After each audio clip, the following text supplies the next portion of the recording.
Hello, everybody.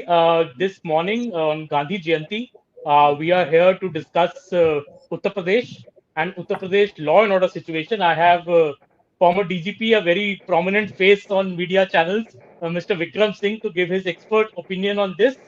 And so we will be discussing Vikram Singh ji. Today, we have done a story where the UP Chief Secretary has written a letter to all the district magistrates.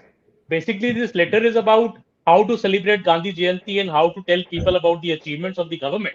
And in that letter, there is a big section on law and order, how the UP government has improved the law and order in the state. So I would just like to read out a few figures which has been cited in that. They say that, since the anti-Romeo squads were set up in UP in 2017, over 1 crore people have been checked by those squads, out of which are almost 46 lakh people were warned, to desist from any undesirable activities, and about 16,000 people were acted against by these squads. Then we get this figure that 144 criminals have been killed in encounters in the last 4 years. And then also this figure that the anti-CA protest which happened, there the government claims it has recovered almost 26 lakhs from the protesters who damaged public property. And I think a major thing, another thing which is there is, I would like to quickly tell you, is how they say that under the NSA, 630 people booked, 43,000 criminals sent to jail under Gangsters Act, and property of almost 750 crores bulldozed or seized of 33 top mafias in the state. So these are the big figures that the UP government is putting out, and I believe this will also feature a lot when we get into the election campaign. I think this will also be a major part of the campaign. So, what do you think, Vikram Singh? Is it a real achievement? Do you think there is a real change in the law and order in UP on the ground, or are these figures a indicator of something, maybe something else? What do you think? Amanji, our police regulations say that undue reliance on statistics will be counterproductive. At the end of the day, the taste of the pudding lies in its eating. If the end user, that means the public, you and I, feel that there is safe, the police indeed has taken efficiency to the next level, then I think they have rightful reasons to be complacent and indeed pat each other's backs. But as I would say, there has been an improvement, but miles to go before they all go off to sleep. In a scale of 1:10, they have been able to achieve 5 out of 10. But the remaining and the more important, I can give you statistics to prove anything. The figures of encounters, 144 killed or the property confiscated, yes, I would go by. But being shot in the leg, and that figure runs into hundreds and I believe more than 1,400, I have my own reservations about that. Anti-Romeo squad that you've been able to check 1 crore. 1 crore is a sizable number. And then you've been able to take action only against 16,000. Do you mean to say that there's all hunky-dory and the women folk are safe? I would be living in a fool's paradise if I were to say that, yes, women folk are safe. There have been horrific incidents, but again, I would say, I have to be absolutely surgical and fair. There has been a marked improvement in law and order and as far as security of women is concerned. But the horrible fault line, Mr. Aman Sharma, is that the directives, as in this directive, this will go from the chief secretary to the districts, from the district to the police station, and then will be relocated and to be complied by the constables on the police outpost and in the police stations. The leadership at the district, at the range, and at the commissionerate level needs to wake up, because there are no bad soldiers, there are only bad generals. I would expect a greater degree of maturity and front-line leadership, which is sadly missing amongst the bureaucracy. Being social media friendly is one thing, but policing is one thing that you have to be at the crossing, at the roadside. Law and order and crime control cannot be controlled by Twitter and Facebook. You have to be at the roadside. You have to be at the beck and call of the senior citizens, the vulnerable and the weaker sections of society, and give the impression that you belong to everyone and everyone belongs to you. In that scale, Amanji, I feel another innings have to be played with a no-nonsense approach. Agreed, you brought about the anti-conversion law, also Forcible Conversions Act, also the Love Jihad matters. The anti-CA was very firmly handled. But what about what has happened in Gorakhpur? What happened in Hathras? What happened in Kuldeep Sengar's case? So now, these are horrible blots on the uniform, and I do hope they take remedial measures to ensure that there is no recurrence, there is no repetition, and indeed, the exemplary punishment, as they claim that it is being dealt out to the criminals, exemplary punishment has to be dealt out with the delinquent police officers and men, which I find a little missing, Amanji. Vikramji, also this point, I think the law and order in UP has always been a big political issue also, because if you see the last elections, the BJP came to power promising that, we will गुंडागर्दी UP से खत्म कर देंगे, mafia खत्म कर देंगे, and we'll have a भय मुक्त Uttar Pradesh. And obviously, some kind of aspersions were cast on the Samajwadi Party rule, that how riots had happened, how repeated lawlessness is there. And the BJP government, I think the last 4.5 years, has been trying to harp on this point again and again, that now we have a no nonsense chief minister who does not believe that any leniency should be shown to any criminal, and they should go all out. And for that matter, when you say 1,400 criminals injured, and the figure, sir, is almost 3,300 criminals injured. So 3,300 criminals injured in the leg or a shot.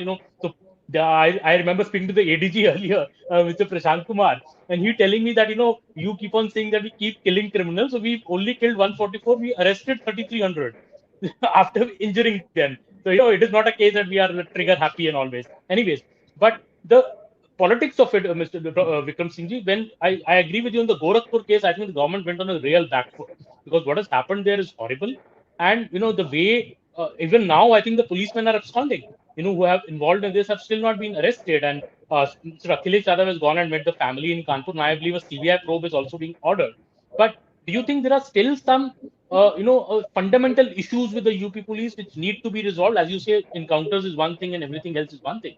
But basic police reforms at the ground level, do you think they are still need to seep down through the system? Amanji, I would tell you two or three things. They may be very unpalatable, but the fact of the matter is that the chief minister indeed is a no-nonsense person, a very well-meaning, and has zero tolerance for corruption and mafia activities. The success stories are that Atiq, Mukhtar, and the likes have been set right and put in their places, which was unprecedented in the earlier governments. Now, coming to the negative aspect, Gorakhpur would not have happened but for the fact that why did the police mark time initially in the first 24 hours? If you had zero tolerance, if you are serious about complying with the orders of the chief minister and the current orders, also this orders are pertaining to 2nd October, but the chief minister has told repeatedly that there has to be zero tolerance to corruption. In this case of Gorakhpur, you not only condoned corruption, you not only condoned unprofessional and unethical conduct, you also were on the side of the guilty policemen. You were not on the side of the aggrieved party. This is the horrible fault line. Then the second aspect of this, which is administrative, what were the compulsions of the senior officers to negotiate with the aggrieved family as to settle the issue?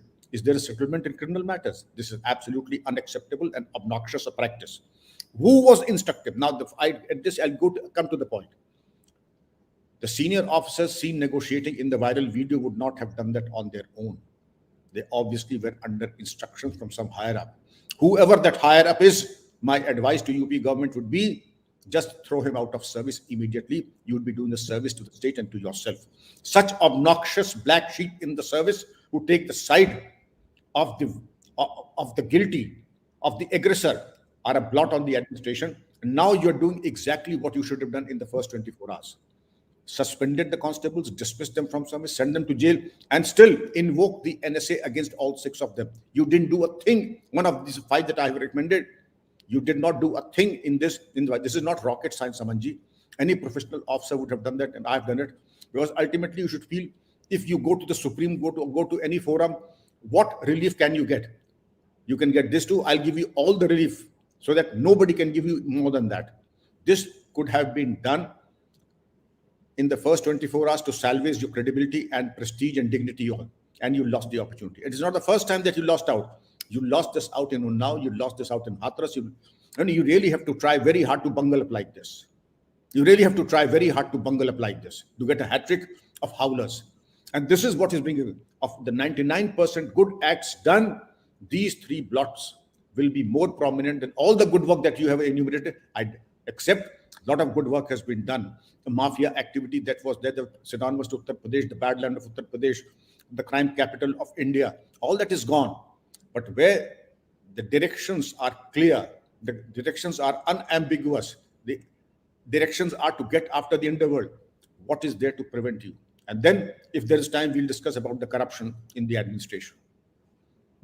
I agree with you that, when these incidents happen, like which capture media headlines, be it Gorakhpur, be it Hathras, be it Unnao case, they overshadow whatever good work the police has done maybe in the last 3 to 4 years. And, the handling, I think more is the problem. Incidents, I think stopping crime is maybe impossible. In a big state like UP with 23 crore population, I don't think stopping crime is possible. Crime will happen, but how you handle the crime, how you promptly get after the criminals, be it the policeman or be it a top level politician, how you act against them is where I think the government's ability really lies. And that seems to be lacking in a few cases. When the big cases happen, there is clearly, media criticism also comes there and it shows. And I think that will also, this will also, I think, when we go into the elections mode, in the next 4 months, this will be a test, because the opposition, obviously the Yogi government will now say that, see, there have been no riots in the state. There have been no communal tensions in the state. We have cracked down on the big mafia. This image of this bulldozers bringing down Atiq Ahmed and Mukhtar's houses, this has an impact in Purvanchal, that, where these mafias used to rule the roost. And Mukhtar is in jail for, since the Yogi government has come. So is the case with Atiq. So, but I think the opposition here would really go after the Yogi government, especially the Samajwadi Party already is, and the Congress also is, on such incidents. And such incidents is also because CM's home constituency of Gorakhpur.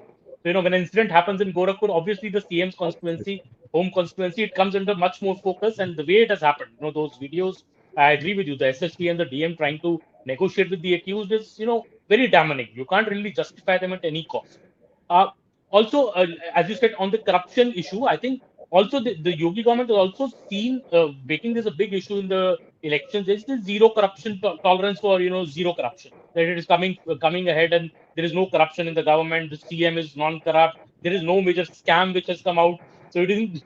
Dr. Vikram Singh ji, has a scam not come out, or we are not able to dig it out? What has happened in UP? Or is there no, has corruption really gone? Amanji, like crime, corruption cannot be, it can be reduced, it can be minimized, it cannot be totally eliminated. But yes, there is an ecosystem of fair practice and honesty. But to say that corruption has disappeared from UP again would be unrealistic, to say the least. You saw the example of the Noida authorities' complicity with the super tech builders, and it is a matter of satisfaction that after the Supreme Court observation, even without the directive, the UP government has ordered an SIT inquiry into the nexus between the builders in Noida and the Noida authority. That is something very welcome. But everything does not happen swiftly. Everything does not happen in 30 days. Creation of SIT after SIT after SIT is again a very unconvincing thing, because at the end of the day, you go round and round in circles without coming to the point, without taking exemplary action. It doesn't prove anybody's point, except for the fact that you are making a lot of noise till the matter resolves itself. And again, when it comes to corruption, this is the first case of Uttar Pradesh where a former SP Mahoba, Manilal Patidar, is as an absconding accused. So as of now, you have two absconding accused of IPS officers in the country. One is Parambir Singh, former police commissioner Mumbai, and the second is this dishonor goes to UP, Manilal Patidar. In case of Manilal Patidar, when again you bungled up very badly in the first 72 hours. In the first instance, when the dying declaration came, and if you followed it up, Manilal Patidar should have been arrested and sent to jail in the first go. Why did you not do it? Why a soft corner? We keep on bungling. We bungled now in the same manner. The same track, the same lines. Only the location changes, but the pattern is the same. We tried to shield the guilty. We tried to shield the guilty in Gorakhpur. We tried to shield the guilty in Mahoba.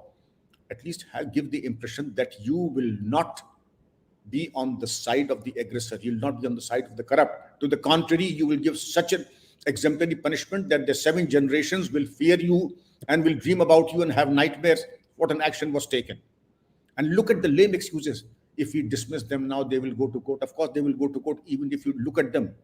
They'll go to court if you do not look at them. Going to court is absolutely no alibi for not taking action against the guilty. Why should there be a soft corner? I feel there is an inherent inability. Why is there reluctance or inability, or there is hesitation in taking exemplary action? That is where I would say the killer instinct. Then the howler goes to, we will identify the corrupt. The corrupt are known everywhere.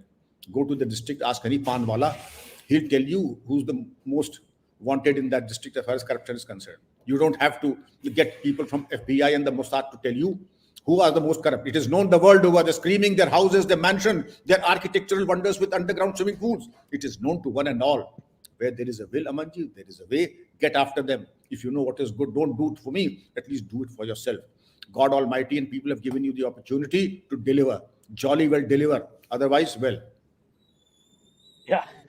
So a very engaging discussion, Vikram Singh. I think the people will decide in the next 4 months now. Did the Yogi government deliver on law and order, or does what the opposition say that these incidents they were trying to back up, shield some people? Does that hold more ground? I think the people's verdict will soon be in, and we'll be back again to discuss this because I think the law and order is going to be a recurring issue theme in these elections. Thank you so much, viewers, for joining us today. Thank you, Vikram Singh. Thank you. Thank you, Amanji. Thank you very much. Thank you.